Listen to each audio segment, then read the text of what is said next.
मुंबईच्या ruby hall क्लिनिकमध्ये त्यांना आता ऍडमिट करतायत आणि त्यासाठी बारामतीवरनं ते निघाले होते. काहीसा खोकला होता. खरं तर गेले काही दिवस दादांचा दुखवटा होता आणि त्यावेळी अनेक जण येत होते आणि पवारांना भेटत होते. तेव्हा आपल्यासोबत सध्या वैभव सोनावणे जोडले गेलेले आहेत. वैभव, या ठिकाणी आता काकांना रुग्णालयामध्ये दाखल करतायत, त्यांना नेमका कसा त्रास होतोय?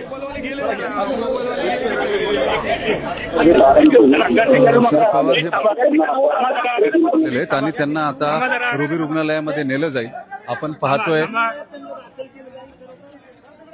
जे त्यांना सकाळी आज खोकल्याचा त्रास जो आहे तो झालेला होता आणि श्वसनाला अडचण जी आहे ती होत होती. सदानंद सुळे, सुप्रिया सुळे, प्रतिभा पवार हे सगळेजण जे आहेत ते त्यांच्या बरोबर आहेत आणि आपण पाहतोय त्यांना रुबी हॉल क्लिनिकमध्ये दाखल केलं जाईल कॅज्युअल्टीमध्ये आणि त्यानंतर व्हीलचेअर जी ती व्हीलचेअर आणण्यात आणलेली आहे. त्या व्हीलचेअरवरती या गाडीमध्ये व्हीलचेअरवरून त्यांना वरती नेलं जाईल.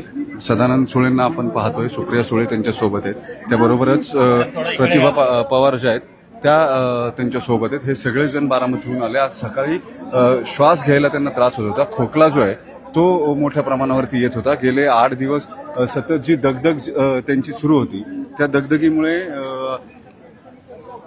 त्यांना त्रास झालेला होता आणि त्यामुळे हा त्रास जो आहे तो त्रास वाढल्यामुळे त्यांना रुबी ग्रँट जे त्यांच्याशी आज चर्चा जी आहे ती त्यांनी सकाळी केलेली होती. डॉक्टर रुबी ग्रँट्स आहेत ते आणि त्यानंतर त्यांना तातडीनं पुण्याला रुबी हॉस्पिटलला यायचा सल्ला जो आहे तो डॉक्टरांनी दिलेला होता आणि मग त्यामुळे लगेचच शरद पवार हे त्यांच्या ताफ्यासह अँब्युलन्स सोबत घेऊन या गाडीतून बारामतीहून पुण्याला पोहोचलेले आहेत. रुबी रुग्णालयामध्ये त्यांच्या सोबत त्यावेळी सदानंद सुळे, त्यांचे सगळे स्वीय सहाय्यक, प्रतिभा पवार आणि सुप्रिया सुळे असल्याची माहिती सुद्धा मिळते. त्याही रुग्णालयात पोहोचत आहेत.